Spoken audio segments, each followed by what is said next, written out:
So all of us at some level, man or woman, wants to be a hero. The word hero in its Latin root means servo. Servo means servant. It actually means slave. The hero, why they're the hero, is become the ultimate servant to something larger than themselves, people and so forth. The person who thinks they're going to lead by demand or by position can only lead for a short period of time. But the person whose idea of serving is, my belief is, if you can find a way to take any group of people and help them to experience their needs at a richer, deeper level than anyone else, then together you guys can get anything done. Anything. Now, it may not work the first time, but together you can get to that point. Because needs are ultimately what we're after. We're not after the vehicle we think we're after. You want $1 billion, then you get it. I got plenty of clients, and I will tell you, it is not the end game. And so then they go after their second billion. Or you think it's getting married, and then you get it, and you find out it's not the end game. There's certain needs that have to be there, and the ultimate needs are growing and giving. Because you only can feel so good filled up by yourself. So my core belief is, I gotta serve. If I serve, I can lead. Because I believe motive does matter. If my motive is just to get you to do something for me, there's a certain amount of power that I can get to do that if I strategize, if I think, if I feel, and also if it serves a greater good, even if I don't intend it. If the bumblebee goes to try to get the nectar it wants, its selfish goal, I believe there's a higher power that guides it all. And when that bumblebee goes, it doesn't intend to give anything but pollen sticks to its legs. As it goes about trying to get what it wants, that's how flowers are created. I really believe that everything has a web of connection. If your intent is to serve yourself, you're still going to serve something more than yourself, and you're going to get a certain amount of insight. If your intent and your motive is to serve something yourself, but also something more, just your kids, then I believe you get a different level of insight. And because you're serving more of what serves life. It's not just me. It's me and my family. If you're trying to serve a community, I believe you get a different level of insight. If you're trying to serve humanity, you get a different level of insight. I get emotional thinking about it because this is why I do what I do. So when someone stands up, it's not about business, it's not about anything, but about serving them. So I will use abrasive or creative language. I'll use whatever it takes, humor, stupidity. I'll make fun of myself. I'll challenge. I'll do anything to serve. That's why I'm here. I don't need to do more, but I love to see someone free and alive and lit up. So when that's your motive, no matter how people perceive you on the outside, if they're around you long enough, you can't hide what your real motive is. And they'll see it and they'll feel it. Motive does matter. If it's to serve something high, it'll be there. That doesn't mean you don't get served too. And in business, you got to be served. Or I used to do business and I lose money in the business and everybody else was happy. And it was wonderful, except I had no business. So it's, killing the goose that lays the golden eggs. So I've learned to put that balance in. But that gives me power. That's why time disappears from me. Because I'm not about getting some action done. I'm about the outcome. There are certain patterns that cause people to be fulfilled, to be happy, to fit, to be strong, to feel alive, to be vibrant, to have passion in their life, to do well financially, but even more importantly, emotionally, psychologically, spiritually, in their health and their relationships. And there are also patterns that make people frustrated, overwhelmed, depressed, sad, lonely, cause them to be struggling financially, struggling with their bodies, struggling intimately. And those patterns, they're not because there's something wrong with somebody, it's because of a pattern that we're doing. Now, what's the fastest way to create a change? In basically developing the one thing that all people have in common who succeed, they're leaders. Because I don't care what style you are, I don't care if you're a mom, if you're a great mom, you lead your child, you're not led by your child. Or a great dad. If you're a great business person, you're a great salesperson, you're a great negotiator, you're a great anything, you're a great human being. This has been my entire life's obsession. What makes the difference in people's lives? And that leadership component, as I say, doesn't always mean somebody follows you. A leader is somebody who lives life on their terms, that you will never settle for less than you can be or share or give or create. It's not what we get that makes us happy, it's who we become. How we live our life, who we are as a person. People can take away all the things, but who you become, no one can take away. And the problem is most of us are trying to be something we're not. And it isn't so much about change, about changing yourself. The change happens when you be yourself.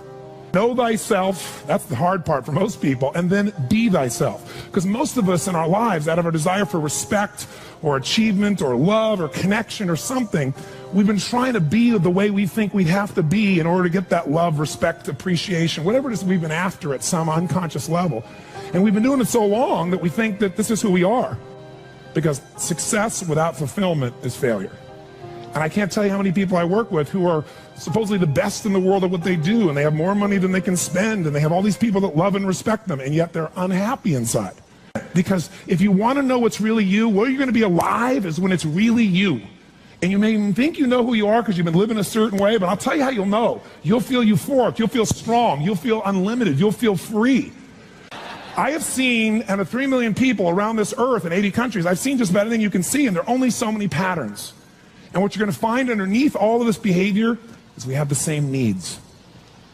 When you understand what those needs are and which ones you're focusing on, you start to understand why people do the crazy things they do, including you and I.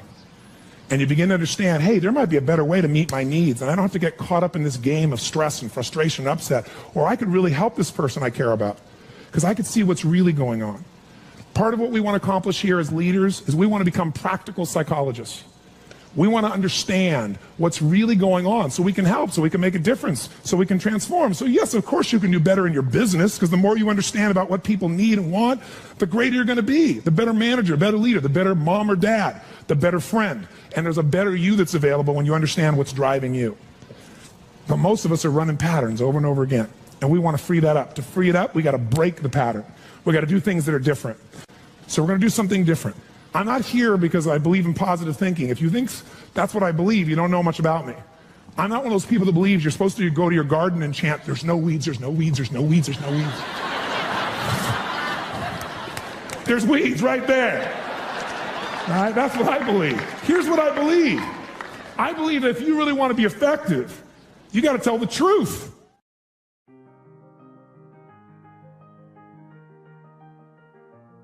What I want you to get is that the single most important skill in life, it's the word that all leaders have. What would that word be? Influence. What changes companies is leaders. The only way to change a company is leadership. If I want to change a company that I own and I want to make a shift in that company, the number one thing I'm going to do is shifting leadership. That might be taking leaders to a different level. That might bring new leaders in. That might be new leaders of new voices with new perspectives, with new skill sets, new directions, but we need to take things to another level. Leaders solve problems and leaders maximize resources. If you're going to solve problems, you can't do it yourself. It would have already been solved. You have to get others to help you to do it. That requires influence. True? If you're going to get people to maximize resources, that requires influence. If you're going to get people to partner with you, provide you resources, capital, suppliers, anything, that requires influence. If you're going to have an impact on your kids or your community or the world, that requires influence. There is no more important skill of leadership than influence. And yet most of us think of it like selling, and as a result, we don't master influence.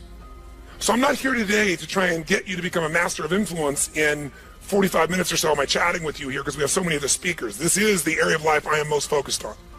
Because I know that if you can't influence, you can't lead. But if you can influence powerfully, intelligently, with integrity, there's no limit to whatever you can envision and what you can make real. And if your influence becomes not just you as the influence, but you're able to influence systems, people, company, culture. If you can turn other people into influencers, now whatever you vision about can be made into a reality. And so as a skill of influence, we got to ask ourselves, how many agree leaders are what change companies? Raise your hand if you agree with that. Say aye. And leaders' number one skill is influence. If you agree, say aye. And then the question becomes, how do you influence? How do you influence consistently with integrity? You can influence many ways. You can do it without integrity. But the good news is we live in a world today where whatever you do, it's transparent to the world, because there are no secrets anymore, are there? Try to have a secret today, bless you. You can forget the secret. With the internet, with the culture we have, with the way the world is today, there are no more secrets, and whatever you think is still possible to keep secret, give it 3 or 4 more years and it'll be impossible. Every phone call you make is recorded. There's no single phone call that goes in and out of North America that they don't have a recording of, and they can search by word, by tone, by tempo. They can even recognize voices now. There is no such thing as privacy. Everything you've ever put on the internet is there forever, and people know it and can search it. The way you write is searchable now. You can not sign your email, you can put it on somebody else's email, and the structure of your language and the way you influence things can be studied at this level. So the good news about that is manipulation as an ongoing tool for success is over. But adding value will never go out of style. Truth will never go out of style. So influencing with integrity is the secret. But what really influences people? Do facts and figures, we give you enough facts and figures out of a core story, is that going to influence people? No. It's the weaving of that story together in a way that produces what shifts people. And that's human emotion. Ultimately, the big game here is emotion. You have to influence emotion. You have to influence the emotion of your people. If you're going to maximize resources, and if we all agree, as we talked about the other day, it's not a lack of resources, it's a lack of what? Resourcefulness. If you're creative enough, if you're playful enough, if you're determined enough, if you're focused enough, you can find a way. If you're giving enough, if you're generous enough, if you're honest enough, if you're courageous enough, you will get people to help you. You will find the way. You will make that thing happen. You'll access the resource. You get someone to coach you, teach you, loan it to you, let you try it, drive it, experience it. So it's the ability to influence emotion, because that's what affects our intellect. That's the bottom line. A core story is only there to give you a set of facts to educate someone that will make them emotional enough to make a decision. And what they do is they go through a series of things that you have emotions about. They may say them in a non-emotional way, but the only reason they work is because you know they're going to open the person's emotion. How many agree with me on this? Say ah. So as leaders, we can never forget that humans are emotional creatures, including ourselves. And to influence other people, we have to know what already influences them. And we can't ever forget what truly influences them. It's going to come down to our ability to connect with them at a deep emotional level, or get others to do the same. Here's how I'd say it in a really simple term. To influence someone, you have to already be influenced. Right? To move somebody, you better be moved. To touch somebody, you can't touch somebody about your product or service or vision or idea or your company if you're not touched. To persuade others, you have to be persuaded. You can't give somebody else what you don't have. Now, you may have it intellectually, and here's the challenge. When you first meet somebody in your relationship, and you're all excited, what's the level of energy like? 0 to 10, make the sound of that energy. You meet somebody you're totally excited by, make the sound, everyone. 6 months, 6 years, 20 years later. It's scary, isn't it? And it's not time, because there are people I've been with them, been together 65 years, and they're still out of their mind for each other. They make the same amount of noise you did in the beginning here. What changes is, very often, when you're around something enough, I don't care what it is, there's a law called the law of familiarity. The law of familiarity says this: if you're around something enough, you take it just a little bit for granted. And it doesn't matter what it is, it's not that you don't care, it's that you get used to it. It's that the variety of it is not quite as high. It's not so new, and with that, sometimes you give it less significance. Even though in your heart you know it's significant, you don't keep the aliveness of it. It becomes something you intellectualize versus something you feel inside your body with a passion. So there are people who say, but we love each other. Yeah, well, that's great. You know, you hug each other every now and then. You say you love each other. Little kiss like that. Was that how it was in the beginning? No. It isn't time. It's that most people don't understand that this emotion, this intensity, this passion has to be constantly reinforced every single day. And like any muscle, if you don't use it, so then you have the base understanding of why you do what you do, but you've lost the energy that makes it alive.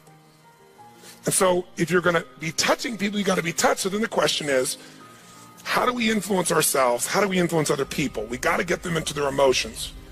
We got to get ourselves into the emotions that are going to move us to action. And we got to do that ongoing, because otherwise all the stuff you wrote down will die. It'll die in your book. It'll die in your head. There has to be a level of emotion, a level of hunger in you that makes you go follow through. There's got to be a level of energy in you that when you go share it with people, you're able to influence them to follow through. And when they don't do it, enough to get back in there with them again and get them to do it again. This is where the whole game gets won or lost. Do you agree or disagree with me on this? So what we got to look at is, first of all, us. How many of you have days when you wake up and you feel like, I don't want to talk to people today? How many got days like this in your life? Say I. But again, as I said the other day, if you're the leader, you don't have that choice. If you're the leader, you have to get in a good state. If you're the leader, you have to get yourself in that place. And how many of you have had some gut checks? Let me see again in the last 6 months, 12 months in your business with economy changing like it's never changed before. How many have had those gut checks? Say aye. So what do? We have to become masters of influence, which means we have to be able to master the state of our own organization. To master the state of our own organization, we've got to know how to change that. How fast, my friends? How fast? And where does it have to start? Ourselves, since we're the first constraint. And if we can do it with ourselves and influence, then we can teach everybody else to influence. We've said business is innovation and marketing. You have to influence people to innovate because they're not going to just do it because they're used to what works and it's easier and they know it. Innovation means massive what? Change. How many people go, give me more massive change in my life with all the other things I'm trying to hang on to? They're not going to do that. You have to influence people to innovate. And marketing is influence. So, what influences us is our states. How do we change our states? Let's start with you and I and with anybody we're going to work with. You've worked with me before, you know the first answer. If you're going to change somebody's state, the fastest way to do it is physical. Trying to change somebody's mind is really hard. Change their body, their mind will go. If you doubt it, give somebody enough alcohol and just see how quickly you can change them. True? Give them enough alcohol, I don't care who they are, they're going to change. What are you changing? Biochemistry, physiology. Physical body and the emotion, the mind will shift. That's why people take drugs. That's why people eat. When they go eat, it's a biochemical change in their body. So, but we can do this through movement. We can do this through change. So if you want to be the leader and you're going to be affected, first thing I'd say to all of you going home, so you don't feel overwhelmed, is you need to develop an ongoing discipline because we are our rituals. And I mean a physical one. If you want to say, well, why is my life the way it is today? Look at your rituals. Whether you call them rituals or not, you have them. Most of you get up and you have a set of rituals. You go straight to email, or you go straight and work out, or you go have your breakfast, or you hit the snooze alarm at least 3 times. It's your ritual. Who knows what I'm talking about here? And if you want to know what somebody's like, you can see their rituals. You can look at anybody's body in this room, if you had them take their clothes off, and you know some of their rituals or lack thereof. Is it true?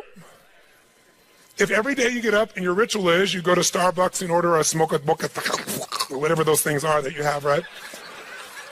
And a big muffin and whatever it is, right? And that's what you do every day. It's not hard to figure out what you're going to be like by 10:30 in the morning. You're going to be looking for your next coffee, your next whatever, because you want to stimulate your adrenal glands like crazy, and they're going to drop predictably. And we know what your stress level is going to be like. We know when your energy is going to go and fade. It's predictable because of your rituals. If you eat a certain way, you can predict that person's going to be fat and tired. You eat a different way, you know. If a person eats and they exercise a certain way, you know what their body's going to be like. Who here works out 5 days a week, never misses? It's just your life. Let me see your hands. Look at the number of people here. That's fantastic. Give everybody a hand. That's really fantastic. Who here honestly never works out consistently? Right? Don't clap. Now here's what's interesting. I'm not saying one is right as one is wrong, but will those 2 different rituals create a different body, yes or no? If we wanted to really make it clear, we'd say everybody works out 5 days a week, stand up. We can look at them, sit down. Everybody doesn't work out, stand up, look at them. It'll be pretty obvious. Now, some people's metabolism is different. They get by with different things, but you get the picture, don't you? Your relationships today are the results of your rituals. If the first thing you do every day when you come home is, hi, honey, and then you go and give them a little peck on the cheek, and then you sit down and start typing your emails, or you flip on the news, it's not hard to know what your relationship's going to be like. You guys might love each other, but it's going to be one boring, dead relationship. It's like having a brother or a sister. But if your new ritual was, and you just, in the beginning, you made it a ritual. You just made it for fun. You say, every day when I come home, the minute I'm going to do is I'm going to yell my husband or wife's name, or sometimes my wife's a little crazy, so I go, Lucy! I'm home, and then we both go running. Wherever she is in the house, wherever in the house, we go running full speed like lovers that haven't seen each other in 6 months. We do it. Ask my assistant all the time. Now, not every day, but it's our ritual to this process, right? It's just a crazy thing. Thank you. Thank you. I appreciate the hand, but that's not what I'm telling you to do this. I'm telling you this because I want you to create yours. Because when you do that and you're playful and crazy, and you do that on a regular basis, like you can't wait to see each other. And the biggest ritual that we have besides physical, and by the way, let me just say to you this. When you go home, if you want to transform your business, transform you by creating first, if you don't already have one, a set of physical rituals that you're not going to miss.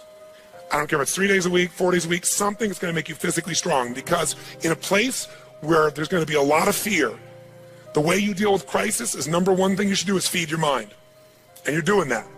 Get yourself new answers. Immerse yourself in new environments. Get new voices. Have new perspectives. Ask some new questions. Isn't that what we've been doing here? Right? And we're doing it together and bringing all these people together. I basically, to create innovation in your life and marketing, I've assembled here 19 people. You assembled 5 days of your life, and we're just rocking day and night. It's the total immersion of what I taught you in innovation. It's really what it is, but it's got to continue. For it to continue, though, we've also been managing your state to a great extent. Right? Most of you don't go home and 4 or 5 days a day start clapping like crazy and screaming and shaking. You don't do that, yourself. Right? And so some of you are going to go like, wow, it doesn't feel the same as at the seminar and stuff. You know, I'm back here by myself and my people aren't doing this. But some of you will go home and initiate this. You're going to have your Physiology 5, your 5 minutes of physiology shift, once an hour, once every 90 minutes, or no more than once every 2 hours. You're going to start your morning with everybody, and you're going to bring in and get some little audio clip of something from a movie or something that blasts across, the room, and have everybody stand at attention. You're going to do some crazy stuff if you're smart. Go over Zappos and see what they do. They got the most crazy stuff going on there. All the stuff that I do in seminars, they do every day at their location with their people. And people can't wait to get to work and they're in a certain state.